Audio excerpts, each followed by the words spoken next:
Want to get your business in front of real sports fans? The Fade Route with D and Z reaches over 1,000 listeners every2 months. Are you ready to be part of the in crowd? Yes! Email us today. Hit us up at faderoutemail@gmail.com and find us on our socials at Fade Route Podcast. Time to run the go route and talk to you next week. T-minus 6, 5, 4, 3, 2, 1, 0, and liftoff. Coming at you from the AO Studios. It's the Fade Route with D and Z. Here are your hosts, D and Z.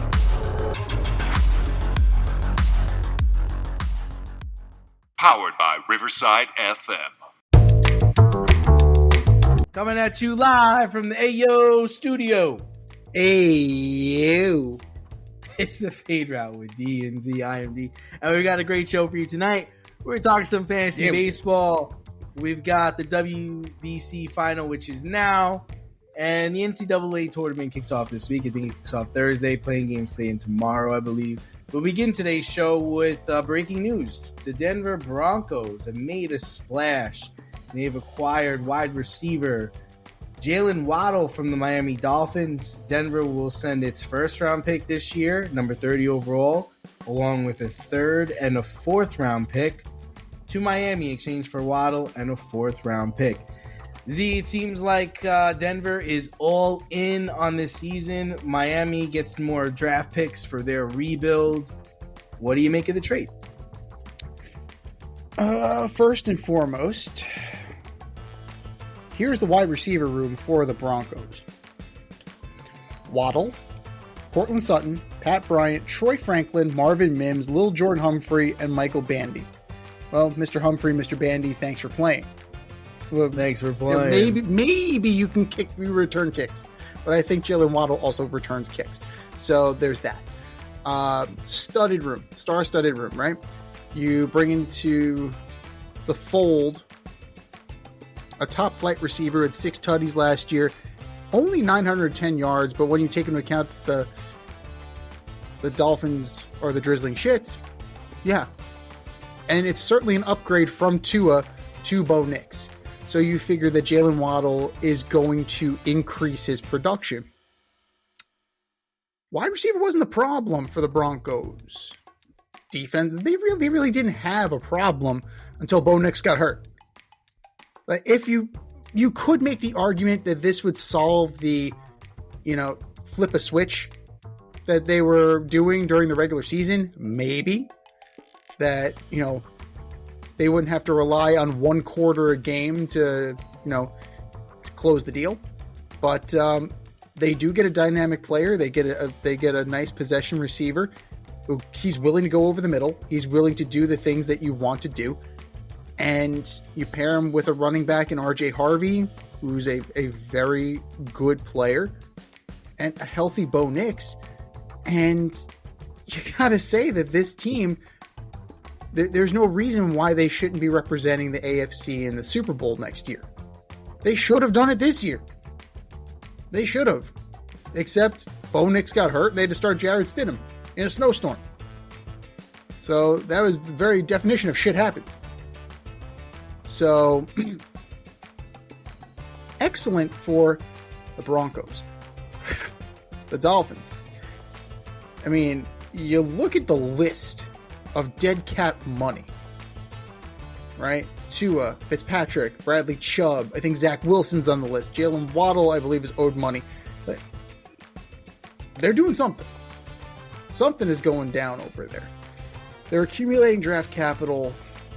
They have to rebuild this team because there's a shit ton of dead cap money. And how are they going to do it? What's the most efficient way for them to do it? It's through the draft. And they have to accumulate assets. They have to accumulate talent. And good, young, cheap talent. That's how they're going to attack this problem. Now, they brought in 2 guys from Green Bay. Right?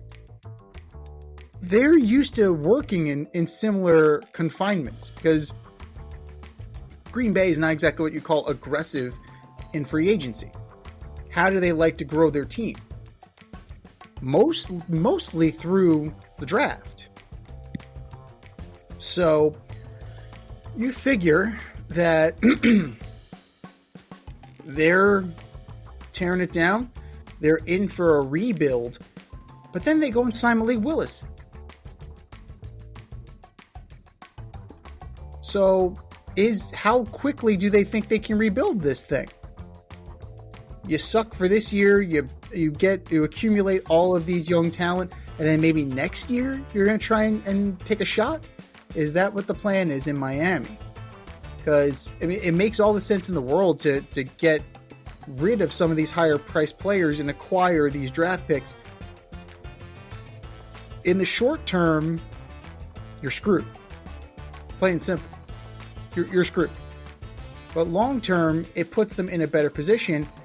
And I mean, they may turn it around quickly. They believe in Willis. Can they put the other pieces around him? Because they still have Devon Achane. They still have a couple of guys there. But it's looking rough for this season. Yeah, I mean, to me, I thought they were going to try to be competitive with Willis, Waddle, and Achane.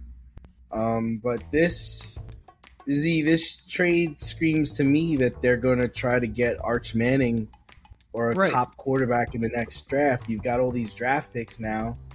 You're going to suck ass. You took away the weapon that, you and Willis had, because now you brought in Willis. Who's he throwing to? Right. Like, who's their wide receiver? They don't have one.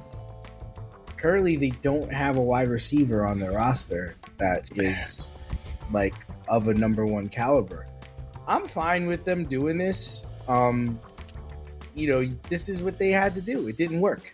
You know what? Tua didn't work. Tyreek Hill didn't work. Waddle didn't work. Achane, the whole thing just didn't work. And what happens to Achane now is a good question. Is he available? You're just stockpiling picks. But You know what? They're just of the mindset of, hey man, we're just going to start over. Like, we're not going to pretend to compete. We can't win.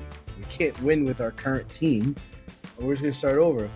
Now, as far as the Broncos are concerned, I can't think of a time when Sean Payton had a receiver of Waddle's caliber. Can you? I mean, I wouldn't put him in the Brandon Cooks category. I wouldn't put him in the Marquise Colston category. No. And I wouldn't put him in the Michael Thomas category. Like, I don't remember him having a player of like this dynamic where he can run over the middle. He can do the short stuff. He's tall. He's athletic. He can run down the sideline. I mean, my whole thing is I'm assuming that Cortland Sutton's going to be your possession receiver and Waddle's going to be your playmaker. Like almost like a true number one, I would think. But then what happens to the running game? Because a large part of why Denver was successful last year is because they had people commit to the running game with Harvey and Dobbins. I just think with all those draft picks they gave up, you're telling me you couldn't get like another wide receiver of Jaylen Waddle caliber? You couldn't get a good running back like, as good as Achane or in that class? I mean, I don't know what's going on with their scouting department. It just seems you gave up a lot for Jaylen Waddle. I mean, Z, would you have given up that much for Jaylen Waddle? A first, a third, and a fourth? On potential. That's a lot, man. Yeah. It's, it's a lot. I'll give you a first and a fourth. I'm keeping my third. And what, they sent a fourth back to them? Yeah, so it's effectively, it was a fourth round swap. So it was a pick swap. You lost. So now really you just got your second round pick. Right. This year. I don't know. I mean, you're telling me Mike Evans couldn't be just as good as Jaylen Waddle? I don't think they're going to do similar things.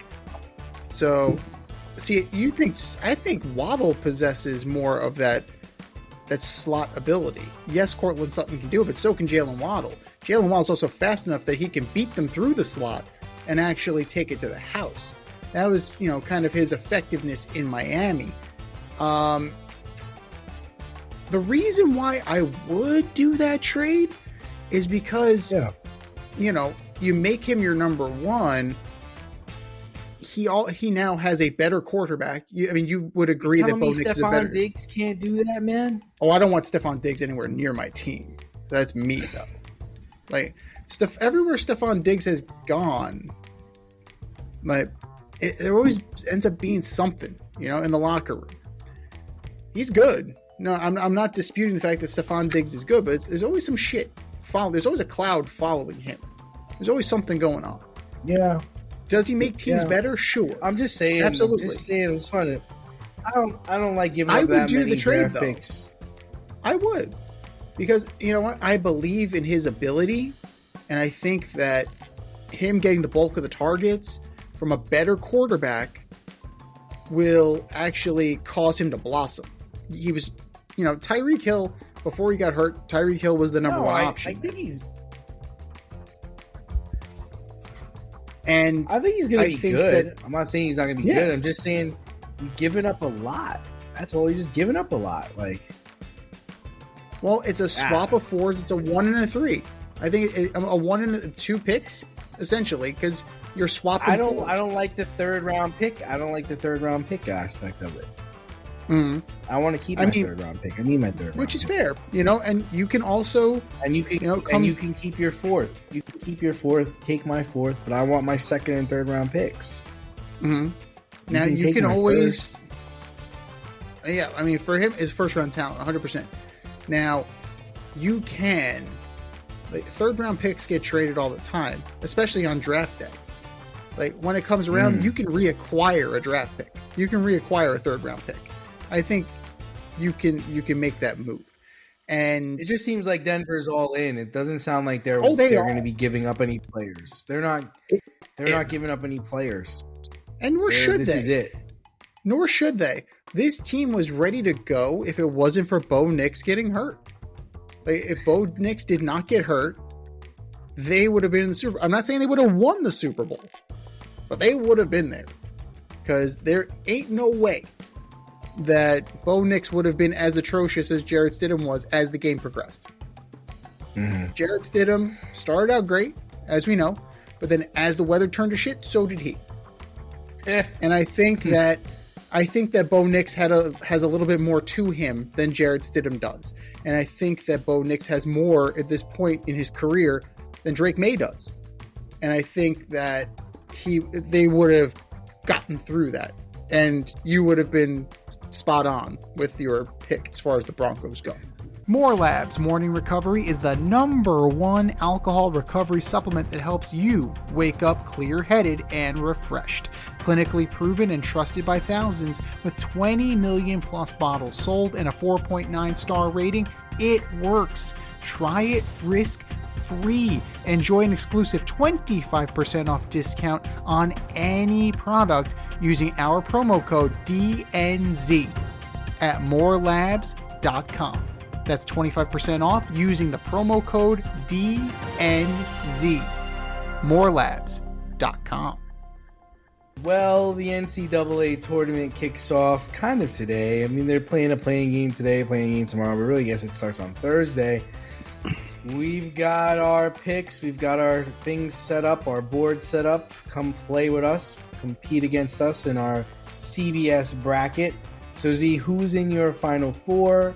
How do you feel about St. John's getting sent to California and playing the group of death with Michigan State, Duke, UConn, and Kansas? Go to cbssports.com, type in Hey Yo 26, and play against us. See what you can do. Take us on. And if you're lucky, if you win, maybe, just maybe, we'll send you a little prize. Throw that out there. Maybe an Alleged Superstar t-shirt.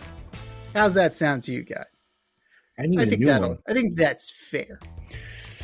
Let's break it down real quick. St. John's in the East, going out, taking out on the same conference as Duke, same conference as UConn, same conference as Michigan State.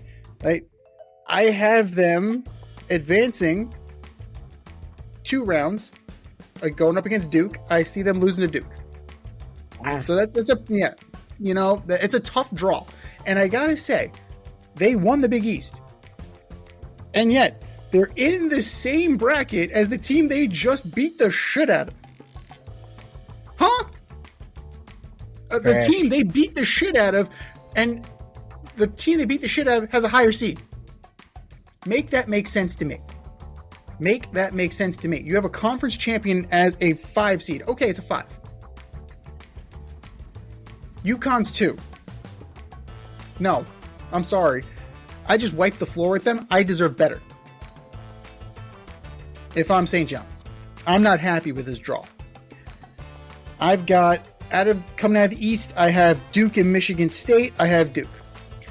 Southern bracket, 1-2, Florida, Houston. I have Houston. Coming out of the West, I got Arizona and BYU. I see the good. Cougars. The Cougars are good. They're good. They're very good. The way I broke down, and this might be a little bit of trade secrets here, but hey, whatever. I broke it down based on strength of schedule. I took the teams with the higher strength of schedule because I know that they haven't played cupcakes.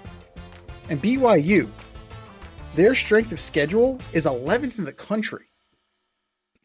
That's pretty damn good. That's surprisingly good.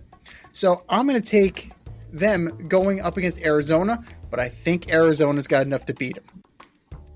And then in the Midwest, this is where all hell breaks loose for me. I got Texas Tech. And Iowa State and Texas Tech in the Final Four. So you have a Final Four of Duke, Houston, Arizona, Texas Tech. But I got chalk in the finals. I got Duke, Arizona, and I got Duke beating Arizona. So it's pretty fucked up that St. John's is in the same conference as UConn, in that group of death, rated lower than UConn is, but they're going to make a run, and ultimately, I can't see Hurley surviving this. Ultimately, I think think that Hurley has a shelf life. And it's very much in the vein of Bob Knight, right? Or Jim Harbaugh. That you run these guys, you run them, you're an excitable fella. It's just, eventually you get tired of the fucking act. You're an excitable fella. You're an excitable fella. We're just I'll be polite and say he's an excitable fella. And we've said this before, he's great when he's winning. But if your team starts to slip, he's not the guy for the job because he's just going to rub people the wrong way. It's just going to get old fast.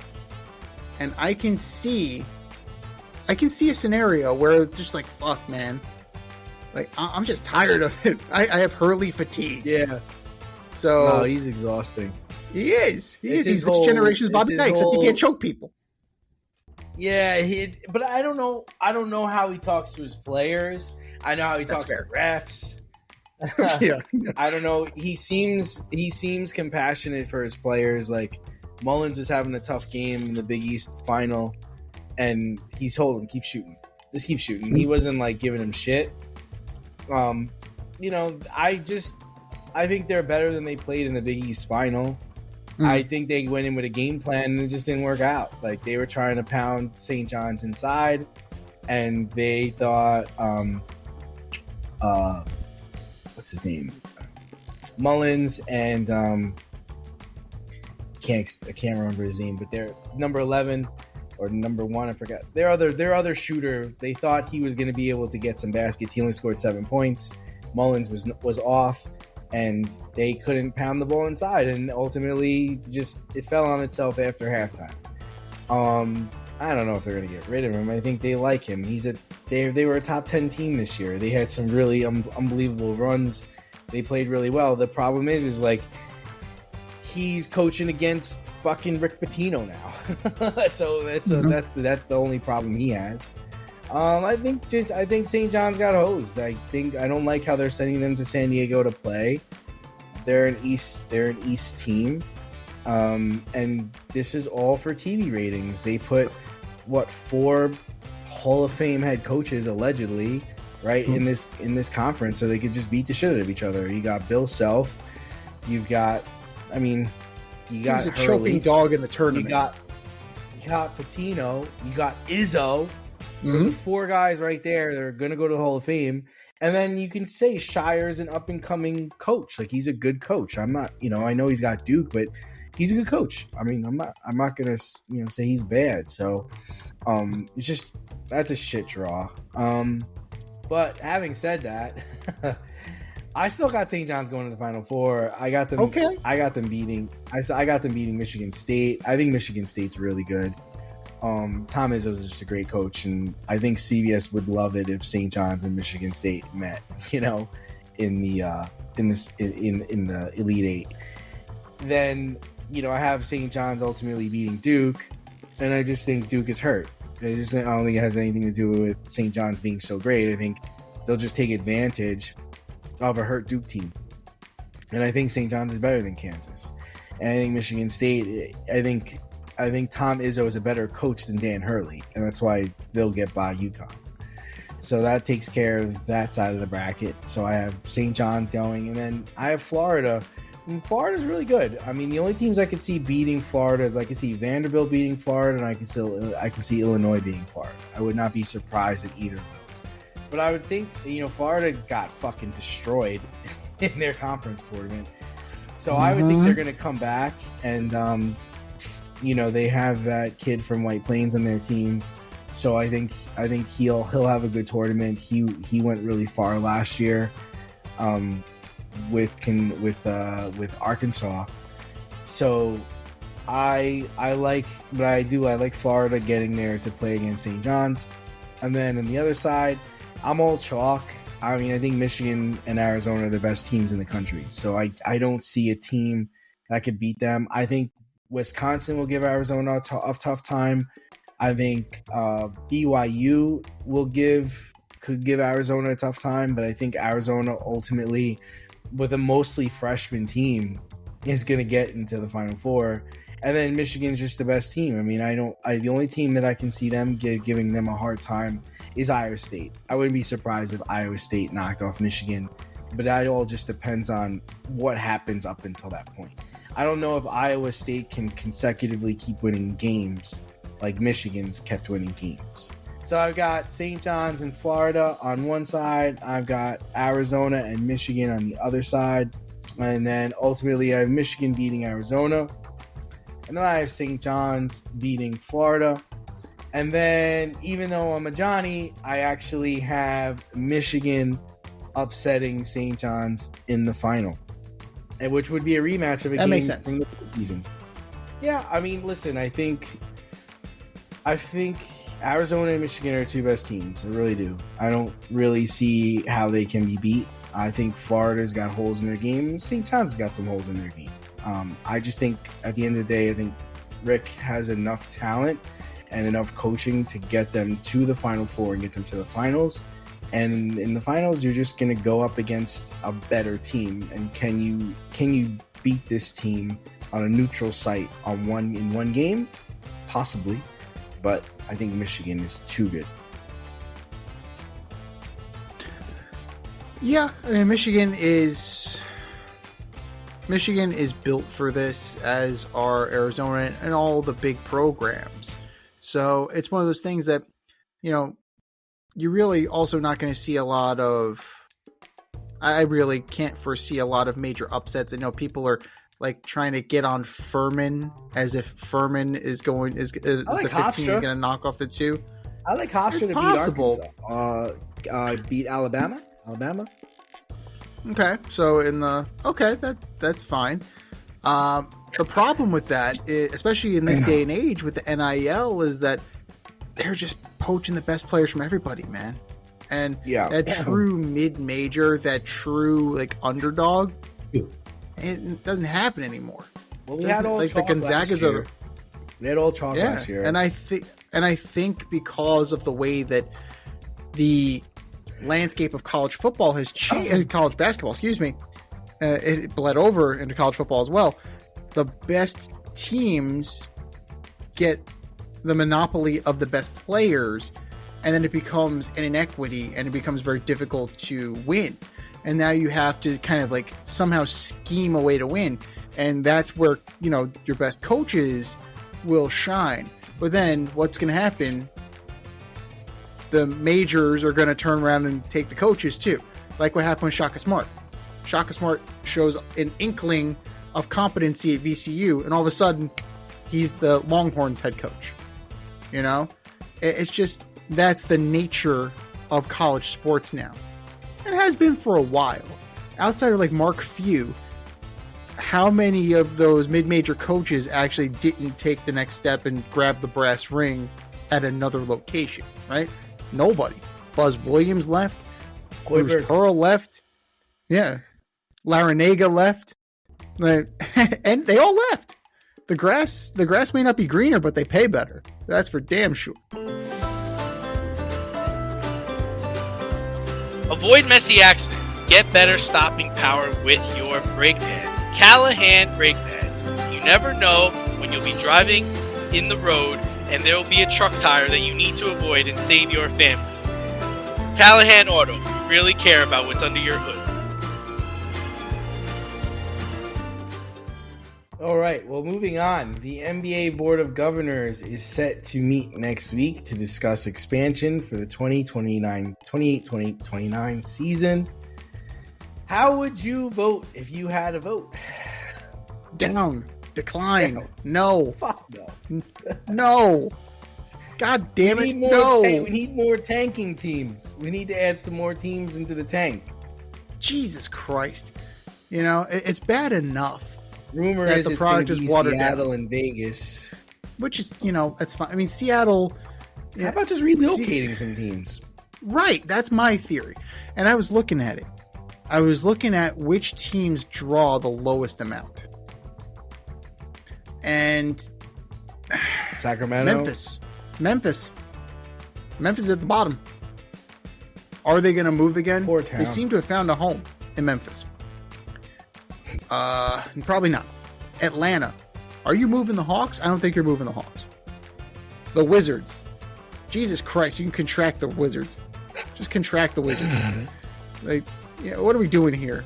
Trae Young. Like, we traded him. We traded for him just to sit him. Sure. Let's do that. You know, New Orleans. They're not leaving New Orleans. Maybe that could be. Oklahoma City, they've won their chip. They're there. They're entrenched in that community. They're low in attendance. They're in a smaller market. It is adjusted for that, but they're in the middle of the pack. Wow. Indiana is pretty low, but you're not moving. The Pacers aren't moving. The Pacers, no, they're entrenched in there. So who do you move? What about Charlotte? Charlotte get a draw? Charlotte's kind of mid-low. Huh. But, you know, at this point, would you move them again? Because it's starting to become the Washington Senators at that point. You know? And you fought so hard to get that identity back. I don't know. I think that there's too many teams, and you need to contract. That I'm of that camp, that mindset. That in order to better the product. Yeah, my whole argument at this meeting would be, guys, like we have a fucking problem. Yeah. That we have to solve before we start adding more things to the salad. Okay? Right. We have to talk about the integrity of our product is being threatened right now. There are gambling scandals. There's trash play. We've got teams resting players for fucking no reason. We have a tanking issue.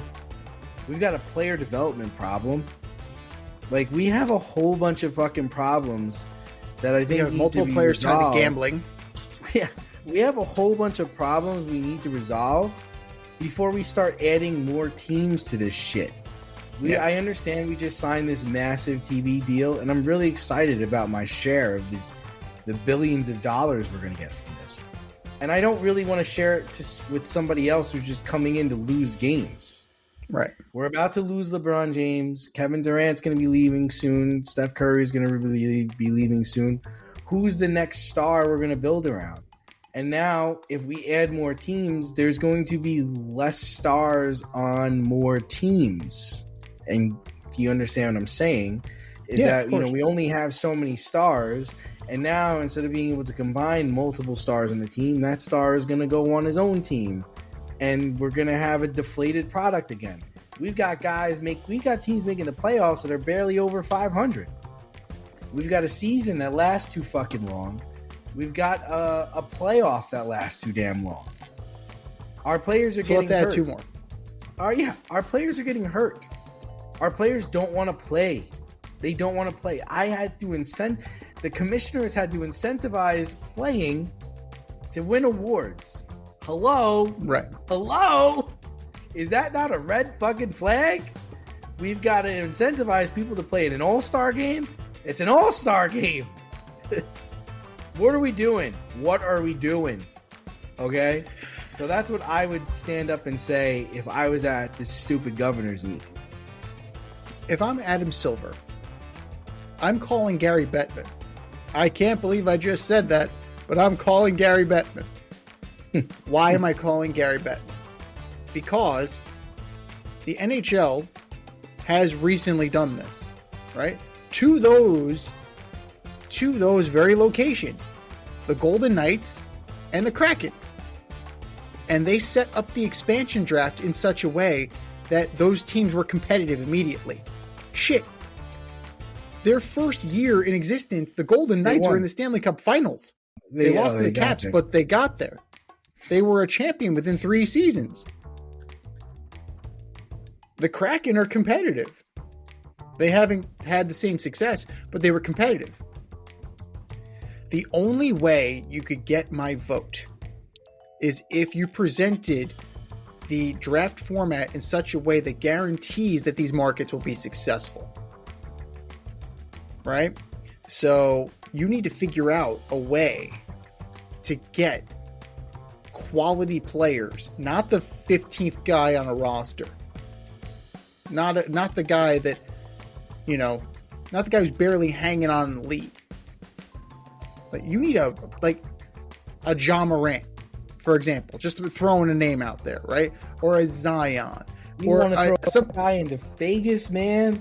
No, but I want somebody with cachet and name recognition that people are going to come and see. I want a competitive team. I need my players to care more about the places they play in. James Harden the last couple of years has just been a player for hire. Same thing with Kevin Durant. He's been a player for hire. I need my players to care about the cities they play in and want to play for their teams. I want guys that want to play. Do you think you mentioned Kevin Durant? Do you think he's going to make it to 28-29? You think he'll make it that season? So then there's your answer. Kevin Durant didn't want to leave Seattle. Right? He didn't want the team to go to Oklahoma City. Kevin, you're going to fucking Seattle. You're going to be the guy. Yeah, I guess that's fine, but my whole thing is we have a lot of problems that need to be resolved before we start adding teams. That's my whole shtick. And like I said, we have a player problem. Like, one of the things that I'd be proud of is that the Spurs drafted Wembanyama, and they're the best team in the league right now. Mm-hmm. So it gives me hope, but he's a different type of player, right? Like, he cares about every game he plays in. He wants to win. He's emotional after losses. It's not just another game to him. Right. So I feel comfortable with him being the face of the league, over Zion and over LeBron.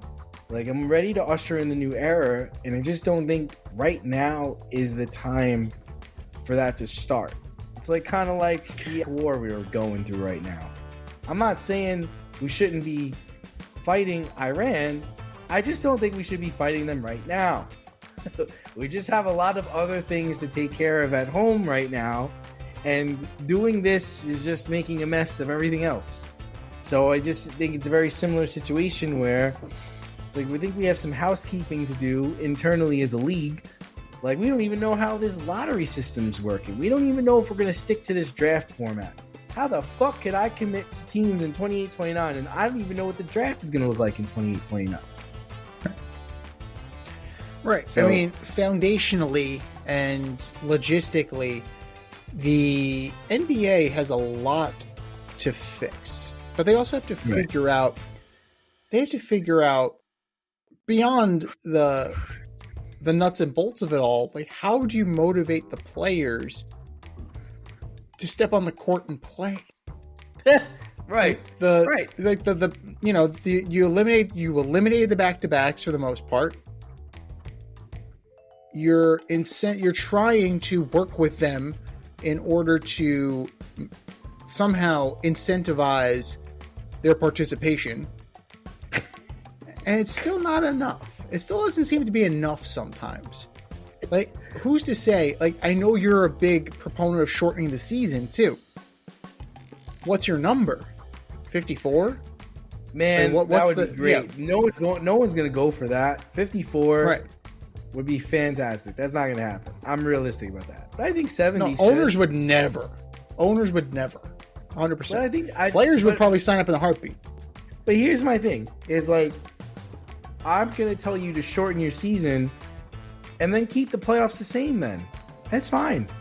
Like, that's fine then. Like, play, 70 games or 72 games, and then leave the playoffs alone. Then they can play that many games in the playoffs. Like, as it is right now, all these teams are just trying to do is get into the playoffs. That's what they're trying to do. They're trying to get into the playoffs, and we do get better basketball in the playoffs. So let's just get to that point. Let's just play. Instead of playing for home court and number one over, let's just play for seeding right now in this big playoff we're gonna have, starting in April instead of starting it in May or whenever they started. I think they do start in April, but because there's only 14 games left. Yeah, let's just get to that already. And that's kind of the something LeBron has alluded to a bunch of times, where it's about tuning up for the playoffs, about being my best version of myself in the playoffs, and using this as preparing for that. And we're also still not there because we have the play-in tournament, right? Because I think the NBA is in a weird situation where you can separate yourself from all the other sports. You have a real chance to do this, right? So in baseball, it's a marathon, right? It's numbers, it's history. I'd be shocked if they changed anything, but after they don't play any baseball, who knows? Anything can happen, right? Football is the sport that needs to be played every week, and every game counts. I can't be football. No chance. There's no way I can be football. Okay? Hockey is kind of figured out. Their bread and butter is playoff hockey. There is nothing better than playoff hockey. I think every person who's ever sat and watched a hockey game, whether live and in person, will tell you that playoff hockey is better than sliced bread. Like, it's the best thing ever, right? But now I can do one up. How can I do one up? It's like, I can have a very sophisticated and very competitive playoff like hockey. That should be my model. My model is let hockey play 84 games. Let hockey play 82 games. No. I'm going to play 54 games. I'm going to play 70 games. I'm going to play less games. And I'm going to play, but my playoff is going to be better than hockey's playoff.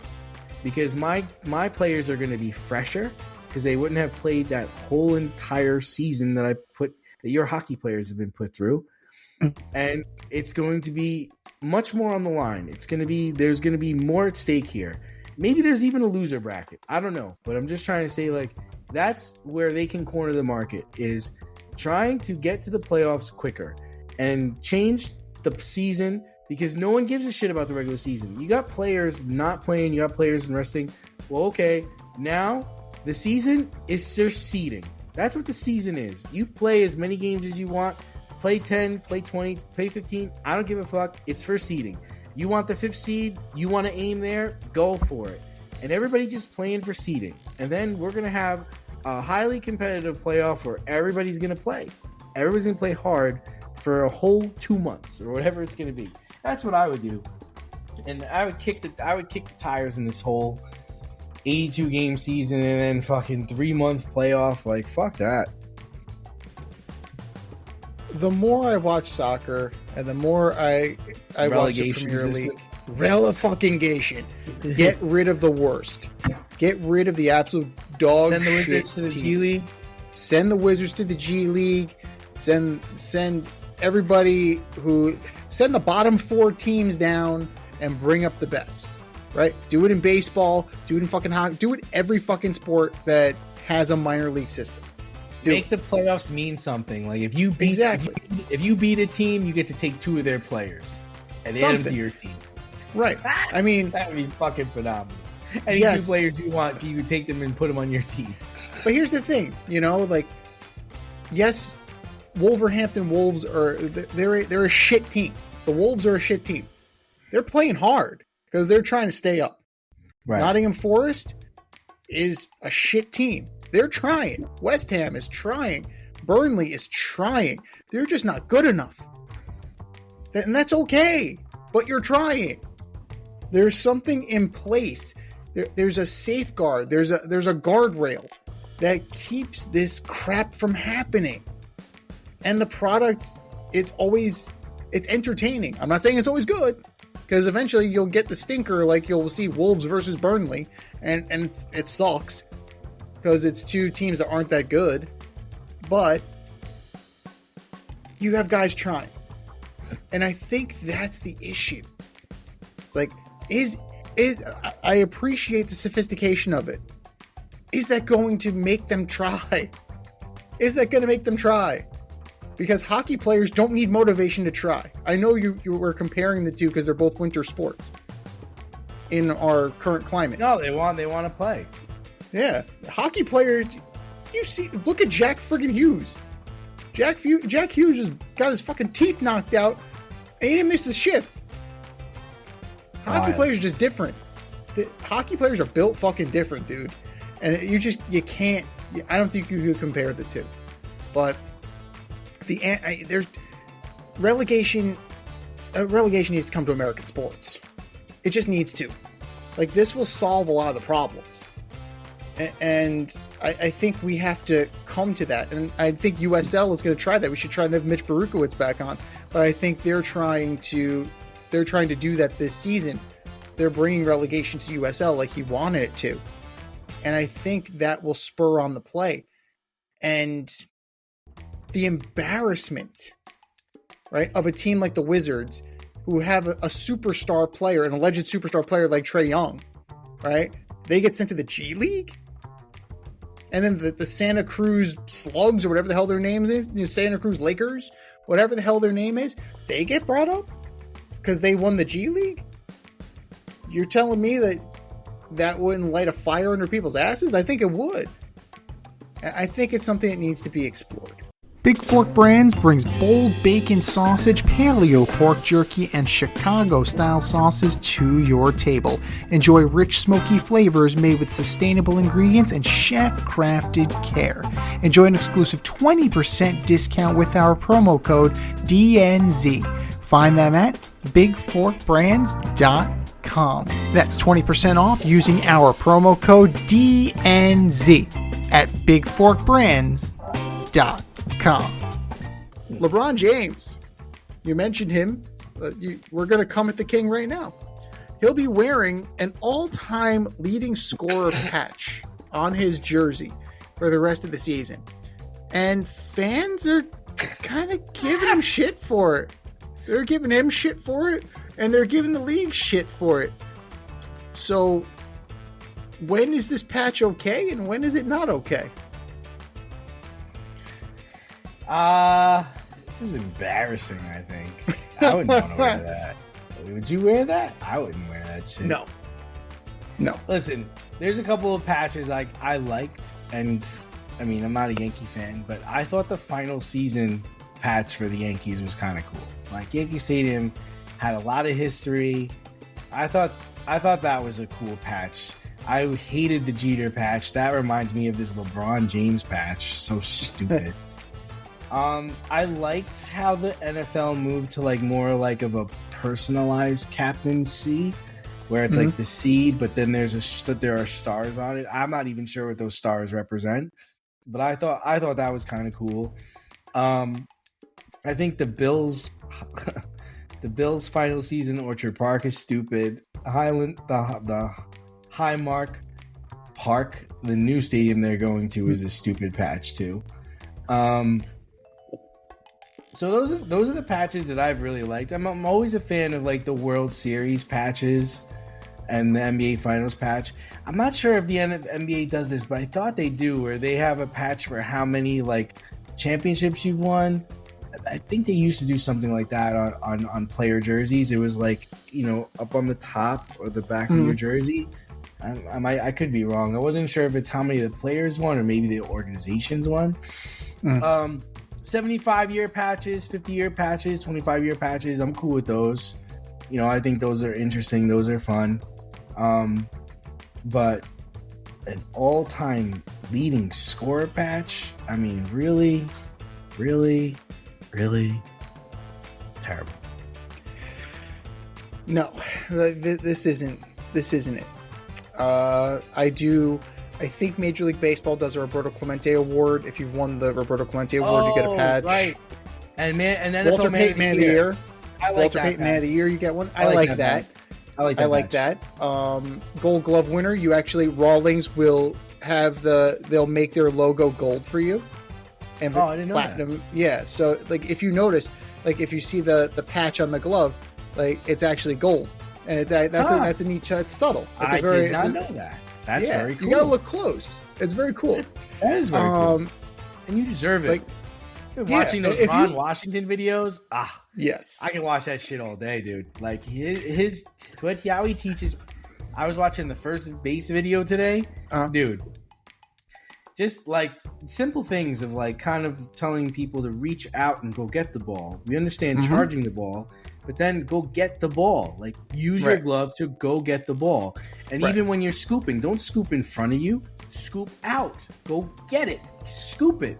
And even when you backhand out and up. Out and up. Yep. Just don't come flat and don't stay down. Go out and up. It's the same thing. I didn't even go on the field. Yeah, it's the same stuff I teach the softball team. So it's it's great that Ron Washington is putting that out there. And it's important for these guys. He's going to turn. You said it. He's going to turn Luis Arias into a Gold Glover. Dude, it's just like in simple things. Like he doesn't even use the fungo half the time. He's like, I don't need this. No.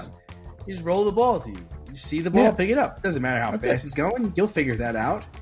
And he's like, don't stop moving. Like once you're moving, don't stop moving. Don't stop moving towards the ball and getting the ball.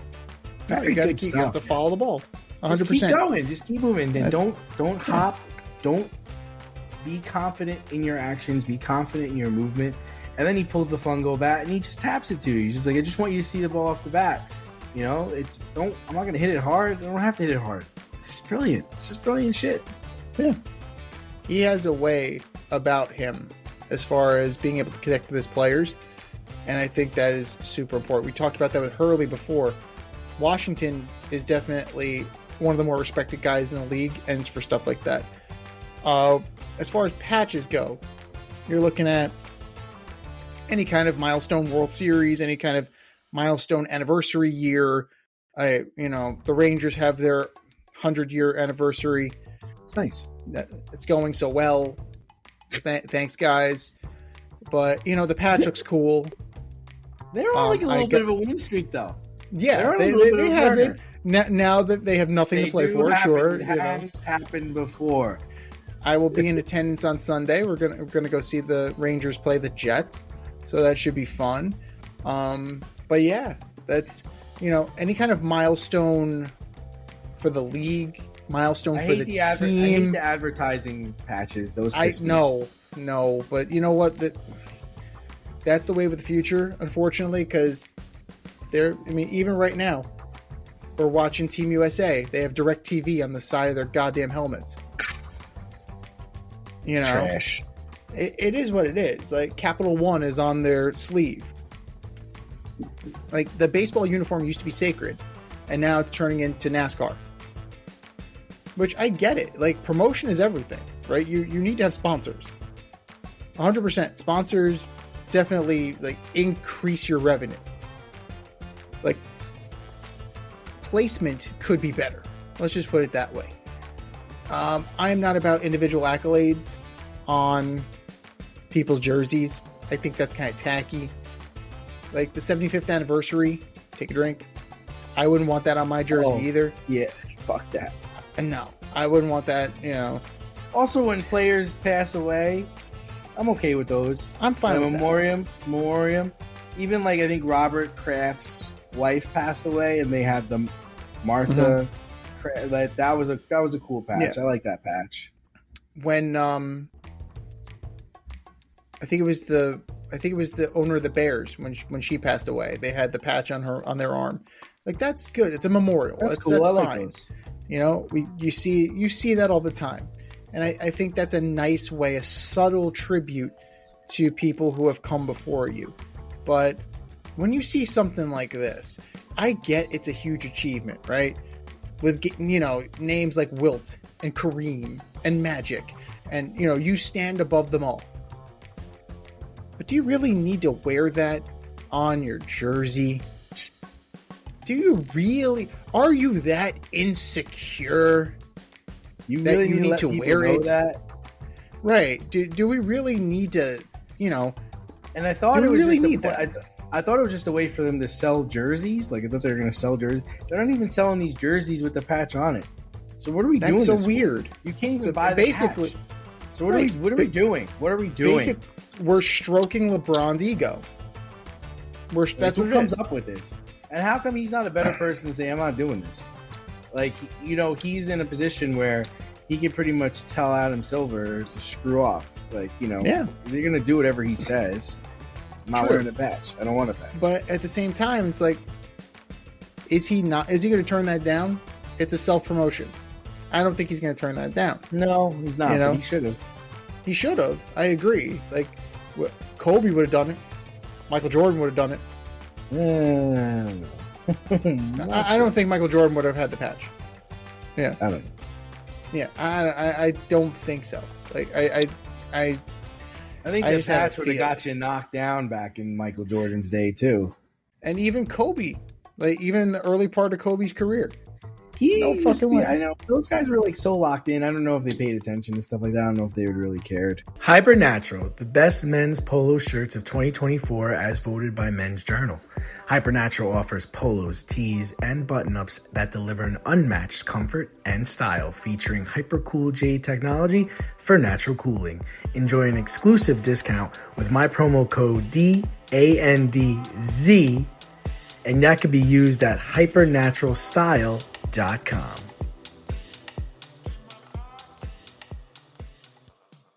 Moving on to baseball, the WBC final is set, and the Americans will be taking on Venezuela. In fact, they're taking them on right now and losing 1-0 in the fourth inning.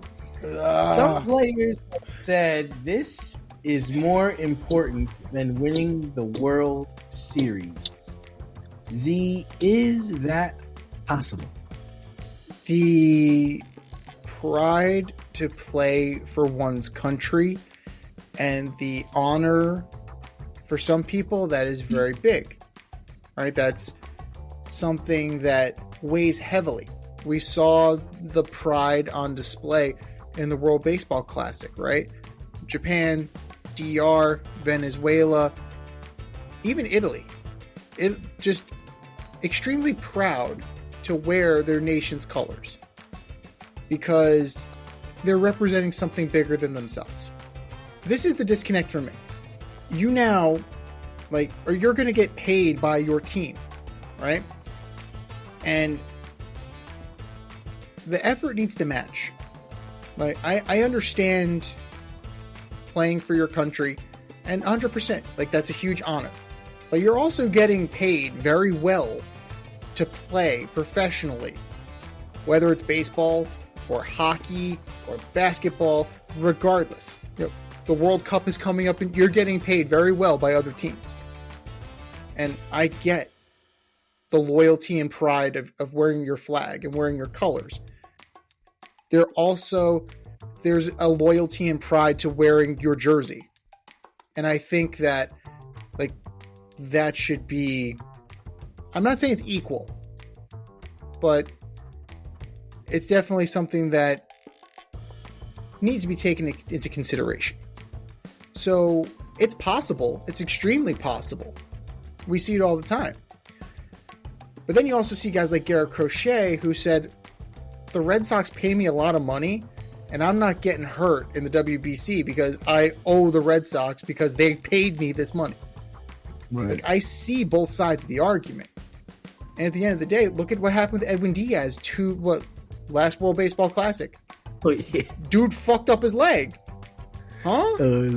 Come on. Great. Like, you know, it's one thing if you're doing it in, you know, for the Mets, who will pay for your insurance, who will pay for your surgery, who will pay for your rehab. Like, I understand that, you know, you're wearing, you know, Puerto Rico on your chest and you're taking pride in that. You still got to go back to the team at the end of this tournament, and you still got to be there in one piece. And you still got to be there completely. So I get where guys are coming from as far as, you know, how important this is for them. And we see it in hockey. We saw it in hockey. They laid it all out on the line in the Olympics. They did. Jack Hughes lost teeth. Guys are cut open, bleeding. And then they went back and they brought it just as hard for their team. So there's a necessity to compartmentalize. But once your duty to your country is over, bring it. You better bring the same intensity, because the people that are coming out to watch you expect that. Fans of your team expect that. Your teammates expect that. Your owner and GM expect that. Because that's the only way you're going to be successful. Yeah, I mean, for me, I think this might be controversial, but I get that baseball is a world sport. Yes, it's totally a world sport. But to me, the best players, right, play in Major League Baseball. And then there's a Japan League, there's but the best players play in Major League Baseball. What they're doing now, to me, it's for fun. It's fun. Do I really think whoever wins the WBC, like, that country is superior in baseball? I don't. I think it's a fun little thing that they're doing, and it's a nice little tournament they're having. It's not the World Cup, right? I would say soccer is more of an international game that's played by many countries, and that to me is, I'm representing my country and I'm playing for my country. In this thing, you had the guy on the I think it was the our team had the catcher from the Yankees. Like, it doesn't.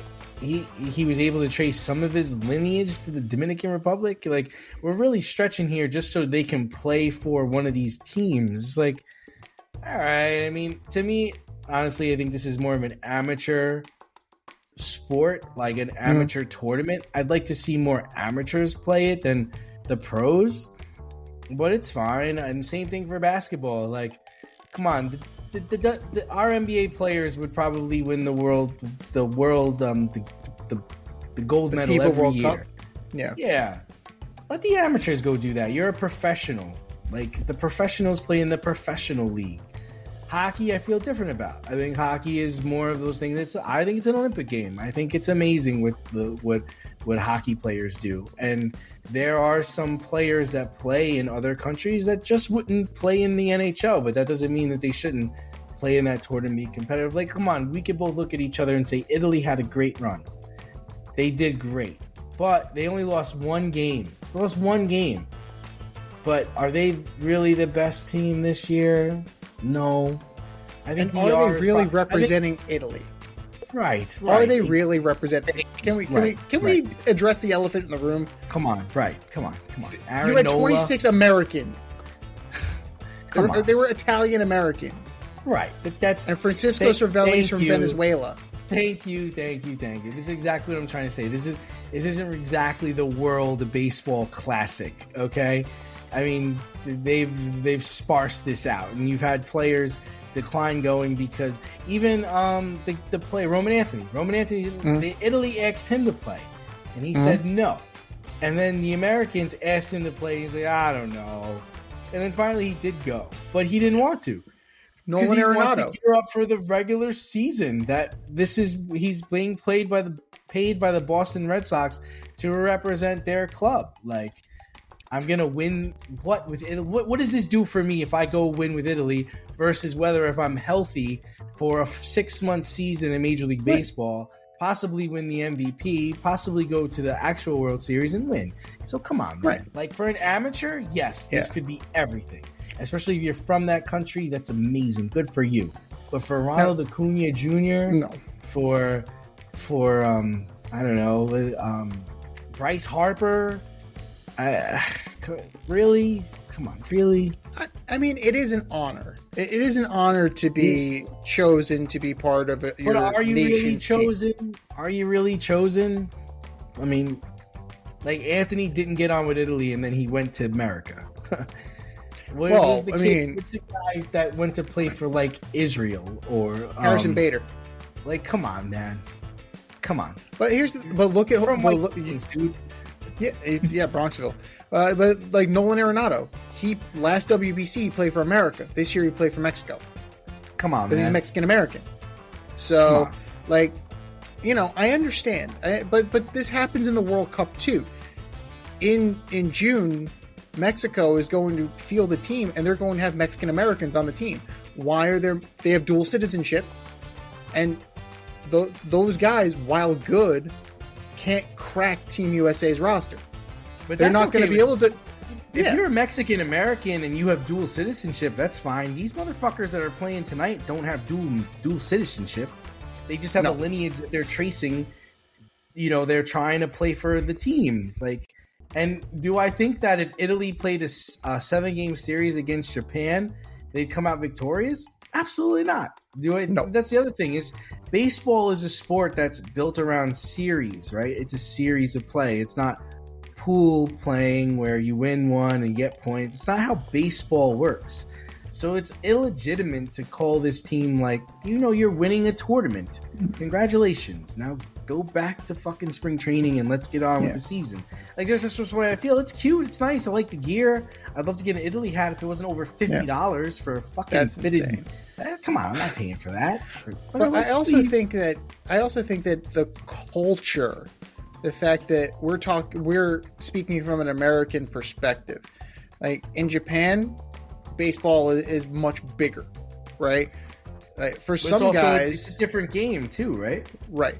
Like for DR, for Venezuela, for Puerto Rico, for some of these other nations, and some of these other parts of the world, it's their cultural expression. It's who they are, ingrained in their DNA, and removing that from them is like cutting out a piece of them.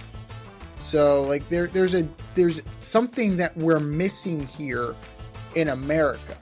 Like it's very look at the team that we put together. It's very matter of fact, like very professional, very buttoned up. And then you see these other guys with the jackets and the chains and like very excited to be there. We talked about Danny Hurley being a very excitable person. These guys are very excitable. So, they clearly are taking joy in what they're doing.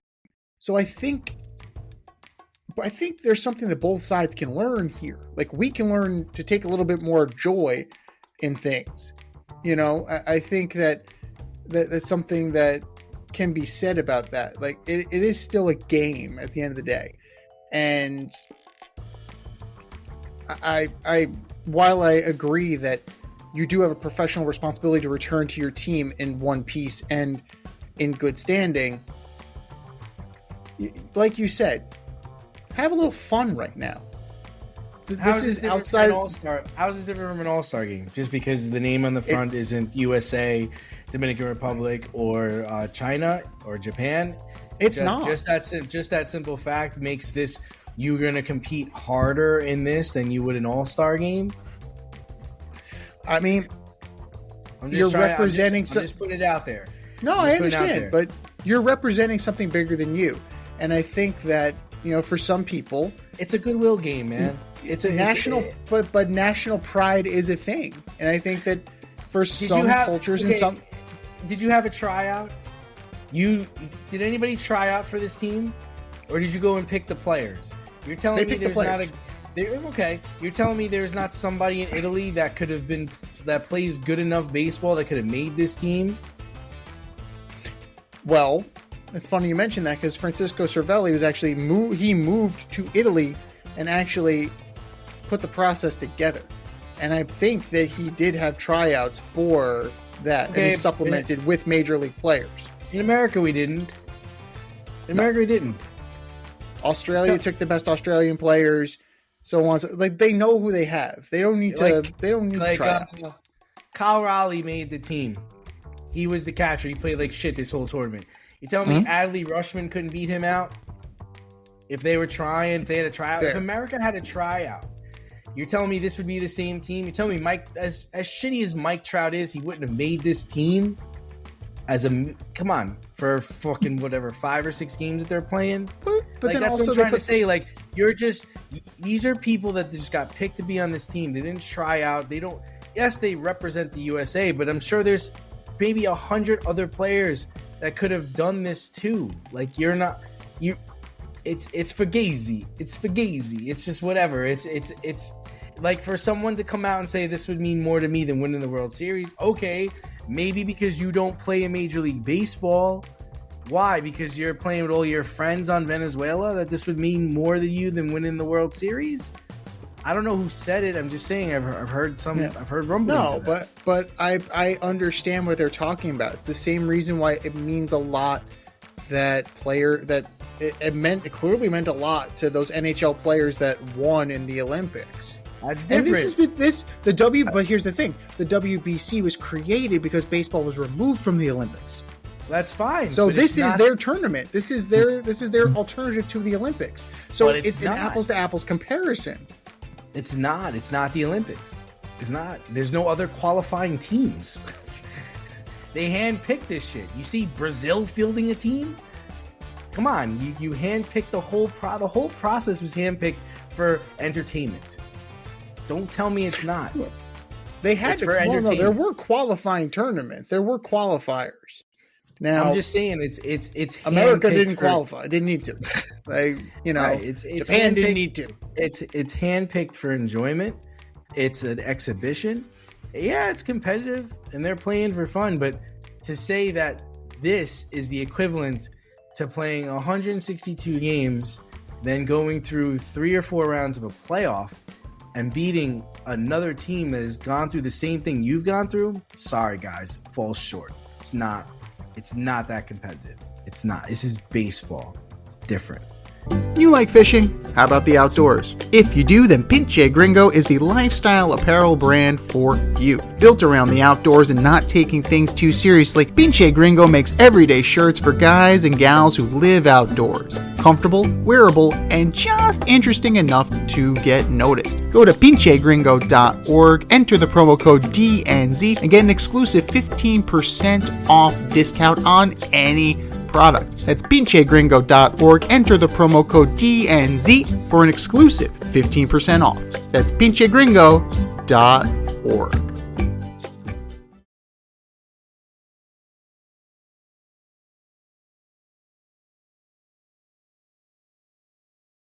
Speaking of baseball, fantasy baseball drafts will be starting to take place this week, and I know you're excited because you love fantasy baseball so much. So who are some players people should consider drafting this year, and who are some players people should stay away from? Who should they consider taking? Well Roman Anthony for one. Yep. That's my MVP. Definitely. Roman Anthony's going to be... I think he's going to be the MVP, man. Oh, God. He's a stud. And he's young. He's going to be very good for a very long time. He's going to be a problem. And yeah, he's absolutely going to be somebody that is on the radar. as far as other players that I feel are gonna have really good years, I think Brandon Nimmo is primed for a power year. Really? Yeah, Globe Park, Astros? Texas Rangers, Globe Life Park. I knew he was in that state somewhere. Yeah, Globe Life Park. That ball flies. Cool. Brandon Nimmo, I think his highest career homer total was 23. Sounds made up. Okay, He could probably in Globe Life, he could probably hit 30 to 35 homers. What? Yeah. So he's got pop in him. For him, it's about staying healthy. I'm writing down all these players because I'm going to make sure I take them. So throughout the whole season, I can and either that's yell at fine you too, for because you giving know what, me Brandon shit. Nimmo's going to get on base too. So even if he doesn't hit it, he's not really that much of a base stealer. He's not that much of a baseball player, actually. No. He's actually a pretty decent baseball player. He gets on base. You would love him. Like you're Mr. Moneyball. He's a Moneyball player. He gets on. What does he do? Gets on base. That's your kind of guy right there. I think Brandon Nimmo is going to have a really good year in Texas. He's going to have a better year than Marcus Semien. That's for damn sure. Oh, that guy's You're terrible. looking 230 hitter? Absolutely not.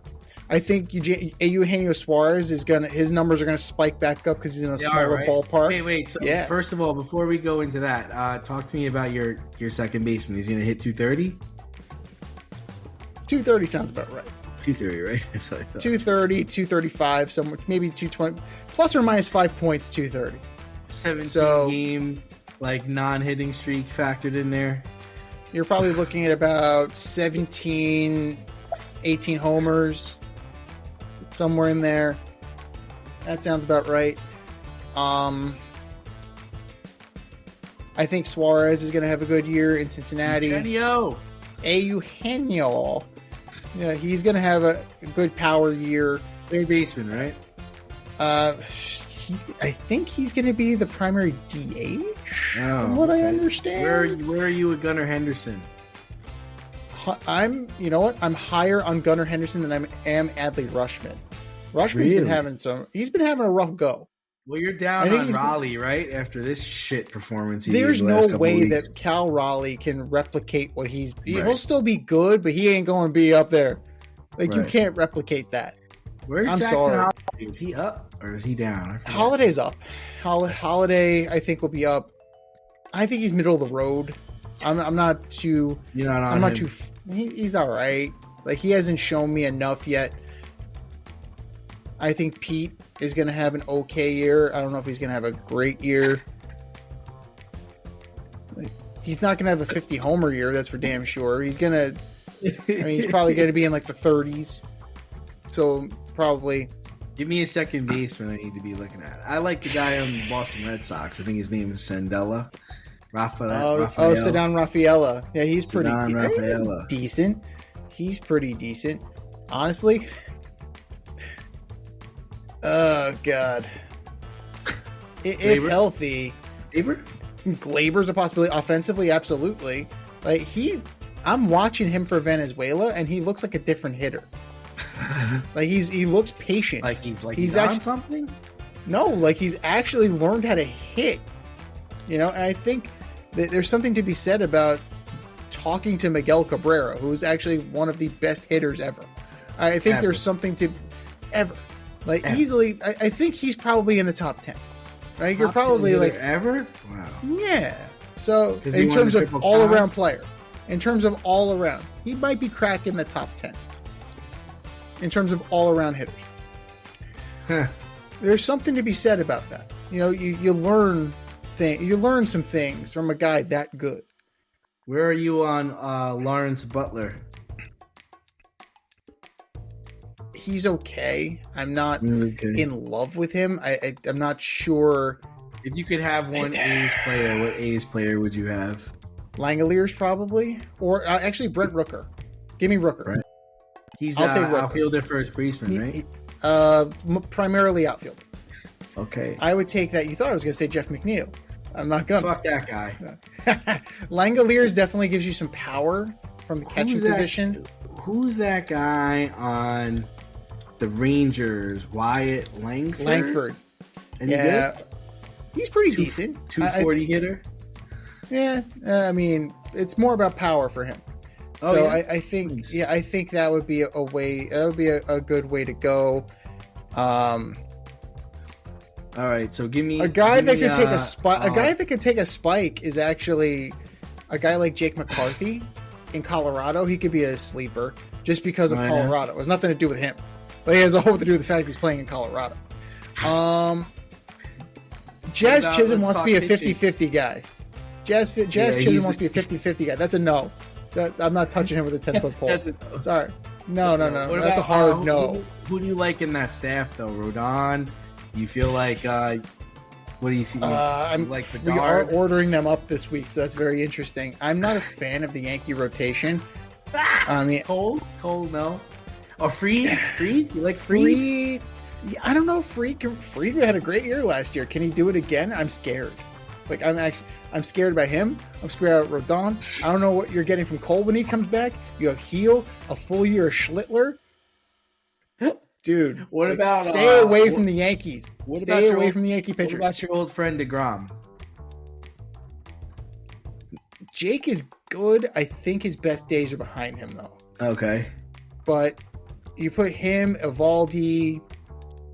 I mean, Evaldi. They he would have probably the be- guy- I would say, yeah. They have what's his face from the Nationals this year too.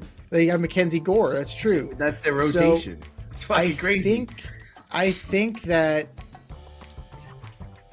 I mean, Gore. His value definitely goes up now that he's on a better team. I think that's somebody that you definitely need to talk to and definitely need to look at. I mean, you lose Hunter Green for a while, but like Yeah, I know. he might What be about worth. Aroldis Chapman, your boy? Oh fuck no! Who's the Like, closer? Nah, after I watch Mason Miller pitch, I'm not touching that dude. I'll take No. Bedard, I guess. Bednar would be would be a Bednar? good one. Yeah, Bednar? he's solid for the Yankees. I think he was good for the Yankees. He had his ups and downs with the Pirates, Boy. and he What definitely about was your better. What about your boy who's on the Dodgers now? I mean,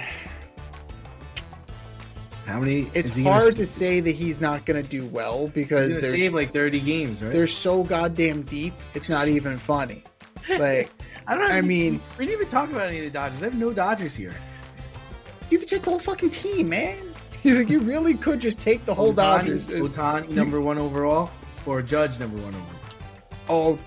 Otani's a dual threat. He's going number 1. No. So Like, he, no. so when you do fantasy baseball, you can take him as a batter or you can take him as a pitcher. Just because you take him as one, you don't get him as the other. You'd have to draft him twice. As stupid as that sounds.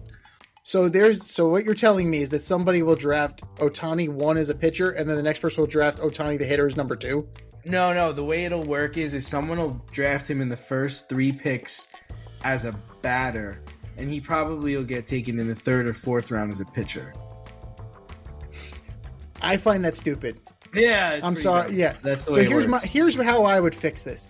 You're taking Otani number 1, but it's really 2 players. Everybody else gets an extra pick Would you take, because you have 2 guys. Because you have Wow. Otani twice. Would you take Judge in the I first would- round? I mean, he won the fucking MVP. He's kind of like, I think he's not going to hit like 47 to 50 bombs. I mean, what else are they going to do? You figure like he would be a good pick. Soto would be a good pick. Soto, you like Tatis Soto? would Tatis would be a good. Bobby Witt Jr. Bobby Witt Jr. would be good at the top of the. And if Gunnar you really Henderson. believe in Roman Anthony, you would take Roman Anthony probably top 5. And I think he'll Like- last until the 3rd or 4th round because I think he's like a DH. I don't think he steals bases. You need kind of more of an all-around player that high. I mean, he's playing left field, so I think. What it's about possible. middle relief? Middle relief? Who do you like? Anybody? Garcia? I like Garcia. You don't even know who Garcia is. Garcia on the Rangers. I think he's pretty good. Who gets some holds? Need some guys get holds. Guys come in and shut people down. Weaver. Weaver. I think Luke Weaver's definitely worth a pickup. Especially when Like, he he'll brings pick- his Yankee bag with him to fucking places. Rayleigh from the Mets would be good. Rayleigh's a solid pitcher. Stanek. Well, no. Kirkring. No. Outside of that one play, Kirkring is a pretty decent reliever. Oh, shit. Yeah. What do you like, Riley Green, the center fielder for the Tigers? He's all right. I think he's going to be okay. I like him more than I like Kerry Carpenter. I love Kerry Carpenter. It's like one of my favorite players. His swing. He's got a hole in his swing, man. It makes me laugh. I mean, I wouldn't touch him. I wouldn't touch Torkelson. Really? Nah, Torkelson strikes out too much? He strikes out He's a 230 hitter, but he hits 30 bombs. He has 27, 28 home runs. Yeah, but then 2 years ago, he was in AAA. So, it was, he cracked the club. Right, there's that part that he ended up in Toledo. So, I'm just throwing that out there. I might take Murakami as a flyer. Yeah, he's a late-rounder. Yeah. I think strikes out a lot. Strikes out a lot, but if his power translates from Japan, that's a pretty good steal right there. Well, we don't know that yet. Well, that's the thing. If you look at American pitching, shit didn't break that much. So the first pitcher off the board will be Skeens, right? Oh, shit, yes. Actually, well, it depends. If you classify Ohtani as a pitcher. But I think you would go Skeens over Ohtani as a pitcher. So I would say Skeens is your first true pitcher off the board. I think Yamamoto would probably go after that. Yeah. After him, you're probably Skubal. Actually, no, Skubal before Yamamoto. You can't actually flip a coin, Skubal or Skeens. But those are all really good choices. You gotta remember, Skeens don't win a lot. He gets a lot of strikeouts, but he doesn't win a lot. But he strikes out a lot of fucking strikes out a lot of guys. He strikes out everybody. His peripheral stats are really good. Then he's 10-10. So he's Felix Hernandez. So if you lived with Felix Hernandez on your team as a fantasy baseball player, like this is this generation's Felix Hernandez. Right. They have a stacked rotation. The Mariners with Kirby, Garrett Castillo. Crochet is good. Castillo would be good. Castillo would be another good pick. Where are you on Suarez? He's in Boston, right? Sure is. And he's going from one small ballpark to another, so I don't think that's going to affect him that much. He's the deuce. After before Sonny Gray number 2? No, he's before Sonny Gray. Okay. Yes. We want to win 2 games before we lose. Okay. We want a chance. I think Suarez is going to be okay. I think Crochet goes before Suarez, but I think that Garrett Crochet and Ranger Suarez are going to be a good 1-2 punch. Wheeler would be an interesting idea. He would be more of a stash guy. He would definitely be a stash guy because he's not starting on the opening day roster. Same thing with Cole. Like Cole would be a guy that you're going to take him just to stash him. Yeah, back until 4th of July. July probably. Maybe. Well, if they push, maybe beginning of June. But then you got to live with the month of him trying to get back into form. I stink. He's like a 4.5 ERA. Now, where do you stand on Joe Ryan? The pitcher from Minnesota, the Twins. Yeah, he's got a back issue right now, but he's the ace. No thanks. No thanks. Cool. That's fair. I'd rather have Kevin Gausman from the Blue Jays. Gausman's a good pick. Yeah. Take him. And another guy who's got some sneaky value. I like him a lot, and I've liked him for years. Bassett, and he's going to Baltimore. I think he'll be a solid player. He just doesn't do anything really great. He doesn't. He'll win sometimes. He'll give up a lot of runs sometimes. He strikes some people out. He doesn't win enough categories, to warrant a draft pick, I would say. Yeah, but a guy that's intriguing, like we talked about Roman Anthony, a guy that's intriguing to me is Savage from Toronto. Yeah, that might be a guy. He's gonna break camp. I'm pretty sure he's gonna break camp. That would be crazy if they send him down. Yeah, I mean, he caught fire. He but Barrios is hurt. He pitched in the WBC, didn't he? I don't think so. I'm pretty sure he didn't. Or if he did, he pitched for like Canada. I think he's Canadian, right? Yeah. So he might have. Yeah. So he might be pitching for Canada. But Barrios is hurt. So I think I don't think they can afford. 2-0, Steve. What fucking ridiculous! Don't get shut out. That's all. That's the one thing we can't afford right now. As just fucking embarrassing. You can't score 1 run. I mean, you guys not to touch Ozzy Albies. Yeah, I'm not a fan. Like a guy that is intriguing. He provides no pop, no RBIs, but he fucking hits Arias. Like what the hell? Yeah, dude just singles. Keep your average up. He'll keep your average up. I actually had Pasquantino. Is that his name? Oh yeah, Vinny. I had Vinny last year, but you know what? He doesn't. His average is low, and some days he does really well, and other days he does nothing. Yeah, but I mean, he played okay for me. But it's hard. He plays a tough position because he plays first base. It's like, who am I going to start him over? You know what? I'm not starting him over Vlad. I'm not starting over Pete. You're just not. You're gonna start over your Matt Olson. Like you're not starting over Harper. Freddie Freeman. You're not starting over Harper. Like there's nobody. You don't. I can come up with 14 or 15, first basemen. You know who might be a sleeper if you desperately need a first baseman? Ben Rice. Yeah, I would take Ben. Ben Rice could be a sleeper. I would take Ben Rice in a limited or as a catcher. You know what happens is like when you play in these leagues, you play with a lot of Yankee fans and a lot of Met fans, so a lot of these guys get taken. Like you think Ben Rice is a sleeper, and then you find out he was taken out like the 6th round because this guy's got a hard on for the Yankees.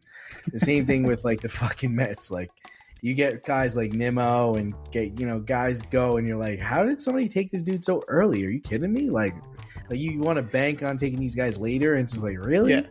Really? You're fucking taking Jason Dominguez? Nobody's taking Jason Dominguez. Who's the other guy? Spencer Jones? You're taking Spencer Jones? I don't even know if he's already. He's done. No, he's already in AAA. Oh, they sent him back down. Yeah, and Dominguez is probably getting sent down too. So it's very fascinating. This is very fascinating stuff. But you look at a guy like Ezekiel Tovar, right? Like a guy from the Rockies. Yeah. Like he's playing very well for Venezuela. He might be playing. You take your glove and throw it into your locker when you find out that you're fucking going down. You're like, so bitch. It's like, you fucking kidding me, dude? You fucking kidding me? You fucking kidding me? Come back and shove us right up your fucking ass. I like that kind of I like that kind of fire in a player. The problem is I didn't cut you. What? No, man. What?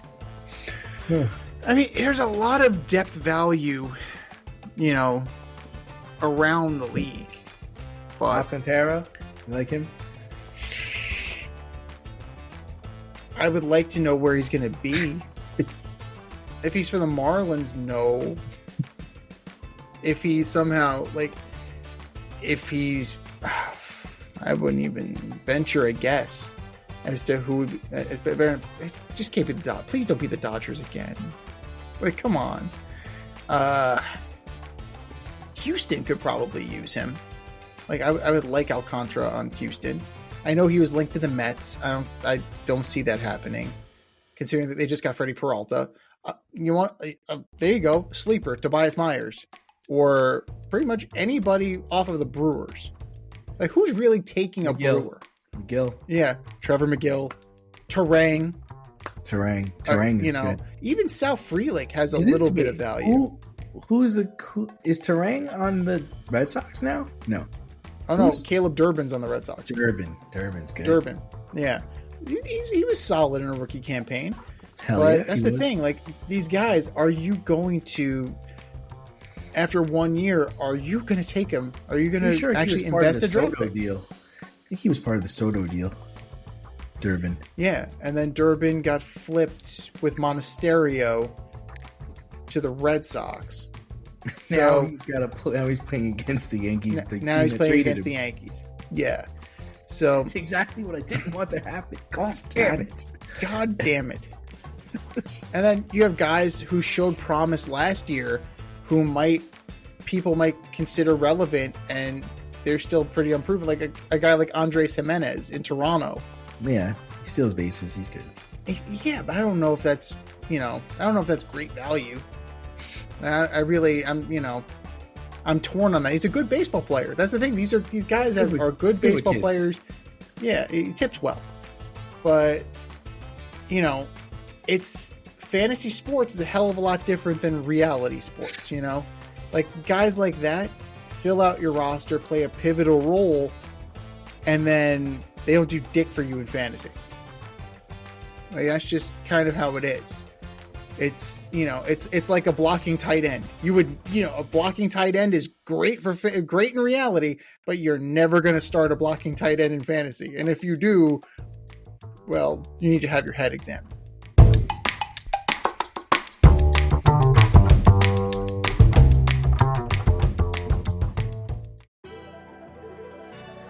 Quantum Squares offers scientifically formulated energy bars with 100 milligrams of organic caffeine for long-lasting, stable energy. Every delicious bar provides balanced nutrition with 10 grams of plant-based protein, healthy fats, and complex carbs. Use our promo code DANDZ, and you can use that at quantumsquares.com.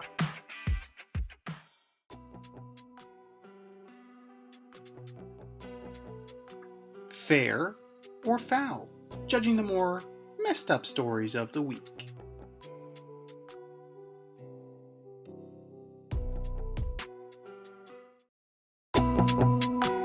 All right, boys and girls, we have some statements, and they're either fair or foul. Fair or foul, number one, the final strike call in the DR-US WBC semifinal. Foul. That ball is 4 inches down, and Mason Miller was pitching like trash, and he got that call. I can understand if it was Roger Clemens or Pedro pitching a gem, and you know what? You got to protect the plate. Sure, this guy was struggling. You had Manny Machado on deck, who's going to be first and third with Manny Machado up against Mason Miller. I think we missed out on a really, really good matchup there, so I'm saying foul. It's fair to me. The ump was questionable for both sides. You really can't say it was favoritism. That pitch is too close to take. It's over the plate. It may be a little low. He's calling low strikes. You got to know your ump as a hitter. If you are Perdomo, you got to know that this guy has been calling low strikes all game, and you have to adjust your game plan. Even just stick the goddamn bat out and just try and make some contact here. Because it's not like like you said, Mason Miller was erratic. Paul Skeens was erratic. Like hit two people. Pitching was not crisp. Not your strong point today. Right, but it was close enough. Now, what I say in the production meeting, like I would love to have the side angle to see if it broke the plane at the knee, because it's where it breaks the plane. It's not where the catcher catches it. Because if it's by the catcher catch, it's a ball. If we are using that as our indicator, then it's totally a ball. But I would like to see that angle and prove definitively whether or not it was the case. And I also don't need Jeff Passan freaking out and like, this whole thing was marred by one pitch. Well, no. It wasn't. No. I just wish it was called the other way. That's all. I would have enjoyed it better to see Manny Machado get up against Mason Miller when Mason Miller is pitching like trash. Well, you feel a little cheated. DR felt a little cheated. Juan Soto said the best team did not win. Ooh. Which, whatever, but you comment, the better team did not win. Whatever, I would have rather seen DR against Venezuela in the final, and that's fine. That's absolutely fine. But here's the thing: I'm not in uproar about it. No. We might have still got the same outcome. Manny Machado's not that great. But here's the thing. You had multiple opportunities. But you had... Why are you carelessly running on Aaron Judge's arm? Like you forgot that Aaron Judge has a great arm. That was I don't care how fast you are. I don't care how fast Fernando Tatis is. He was out by like 5 feet. Wow, that was a damn good throw. It was a damn good throw. Yeah, careless base running, sloppy base running. What are you doing? That's poor decision making. Just lay up on second base. And that was just one error. That's just one mental error.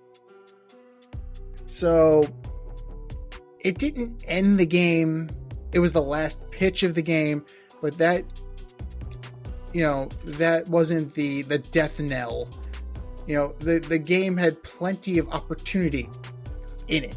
And to say that one call, this isn't like Armando Galarraga's perfect game. That call blew the game. My man was out by 5 feet and was called safe. Right? That is egregious. This was at least over the plate. Swing the fucking bat. Completely fair. Fair or foul. Number 2. The Kansas City Chiefs trading for Justin Fields. To do what? Do what? I mean, it's fair for the Chiefs. I mean, what do they get? They traded, I think, a 6th rounder. They got a former 1st round pick, and the Jets are paying $7 million of his $10 million salary. So thank you for paying for our backup and our possible first-string quarterback while Mahomes rehabs. No, it's a good opportunity.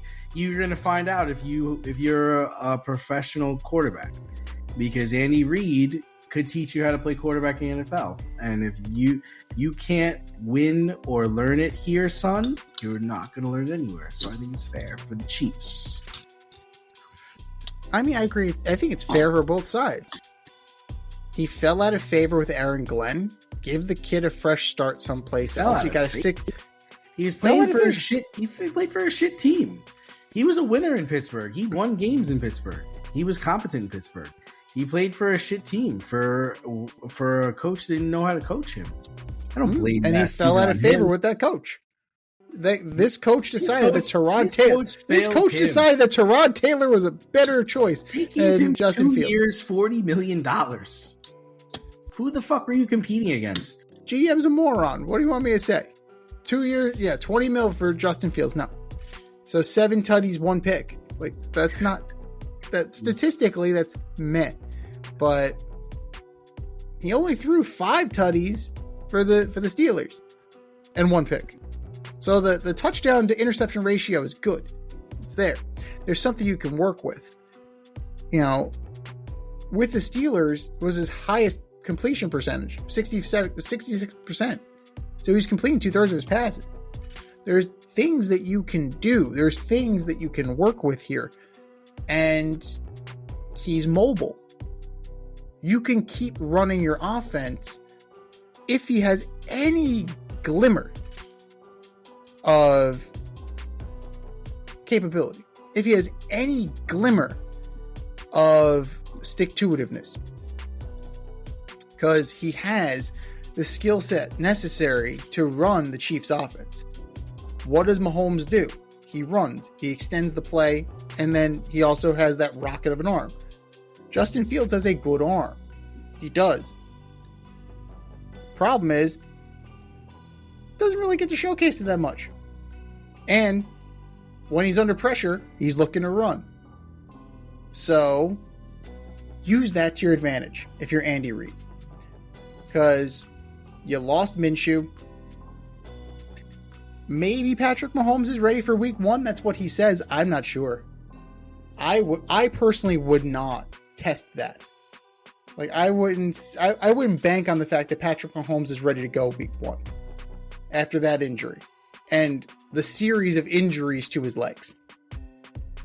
But give me a guy like Justin Fields and let's see what he's got.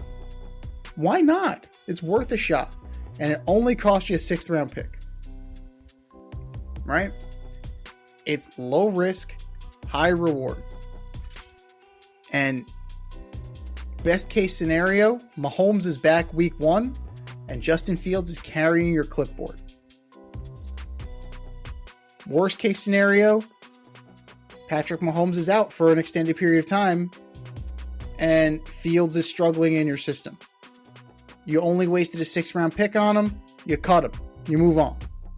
Right? If everything has gone to shit with the Chiefs, you can cut your losses.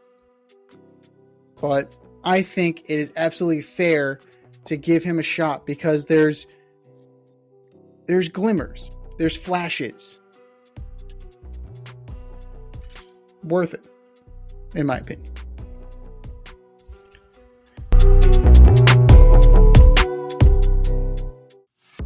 Step outside of your safe area and make a statement without saying much with FCK Clout Lifestyle Apparel. Embrace the colorful chaos and stay emotionally regulated in their graphic tees, hoodies, snapbacks, accessories, and more. Go to fckclout.com today and check out current season and past season merchandise for men and women. Get it while you can. That's fckclout.com. Check them out today. fckclout.com.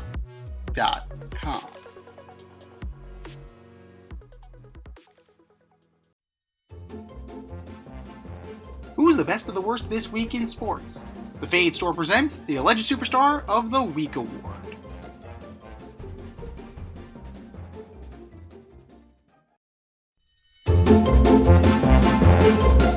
Alright, boys and girls, you know what time it is. It's time for the Alleged Superstar of the Week. You know how it goes. We put up a poll on our X account at FadeRouteDNZ and our Instagram poll at FadeRoutePodcast, and you vote. And you vote, and you vote, and you vote. And the winner of said vote gets a shout out of this year's show. It takes home the coveted ass trophy. And do you know who took home the coveted ass trophy last week, Dave? I don't. That would be Logan Paul. That guy. Yeah. And I have a feeling. I have a feeling that the guys, the running backs that wanted to fight Logan Paul voted for Logan Paul.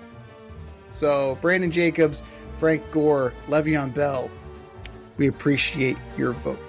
But that was last week. This is this week. Who are your nominees for Alleged Superstar of the Week, D?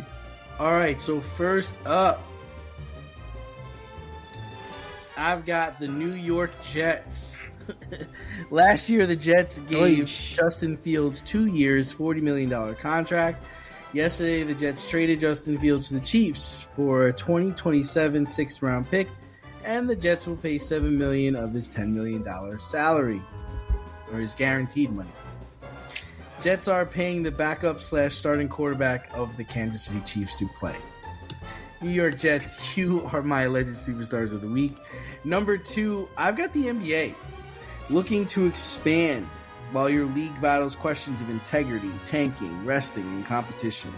I guess we're all just adding more teams to the list of teams to tank next season. Keep raising those ticket prices, NBA. NBA, you are my Alleged Superstar of the Week. And number 3, home plate umpire for the USADR game.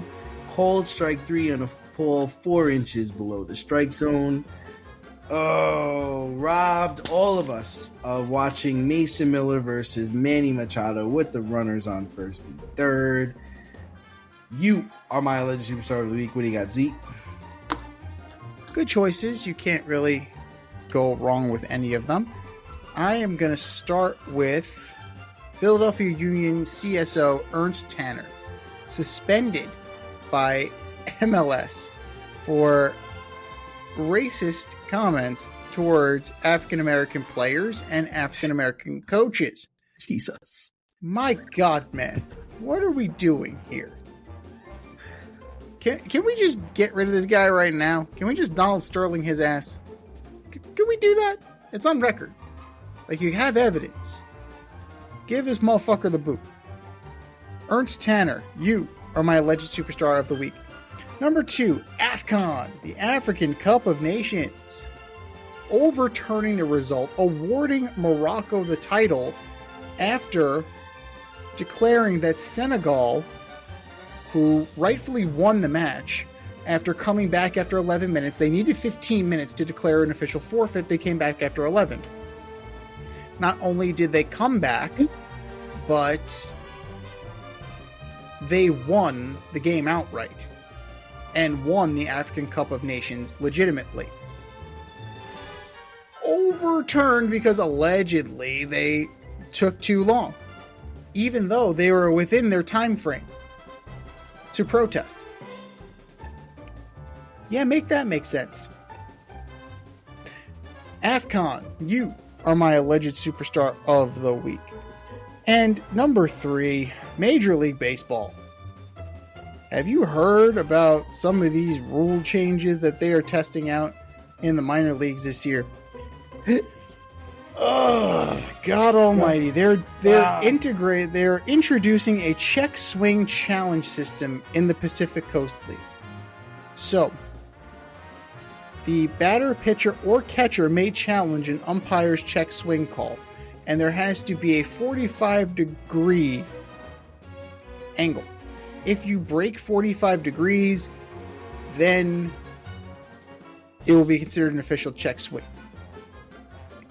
That's the objective cutoff point. The bat head must go above a 45-degree angle. That's right, kids. You're going to put geometry to use. Yay! Remember all that stuff that you never thought you'd use in class? Well, now you're going to fucking use it. Congratulations. Oh, Lord.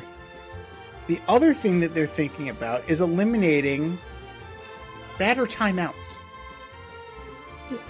Why? Too bad. Fuck off. Wait. My coach is trying to give me a sign. Too fucking bad. You should know what to do. You're a goddamn professional. You should know what to do. What are we doing here? Why are we doing this? What's the point? It's just change for the sake of change. This league went 100 years without fucking changing, and now all of a sudden it can't help itself. It can't stop.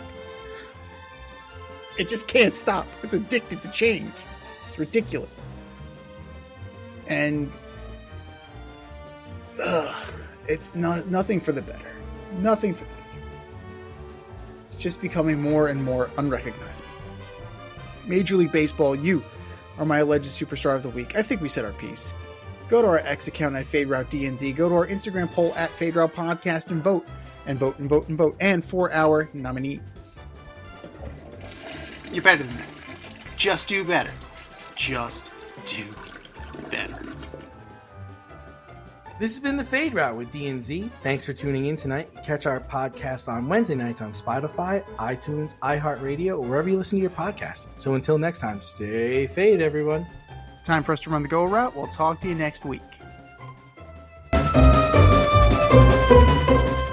Thanks for listening to this episode of our podcast. If you liked what you heard and you want to hear more, be sure to like and subscribe on your favorite podcast platform. Leave us a review, rate us 5 stars, turn on subscription notifications, and share on social media. Tell your friends and spread the word.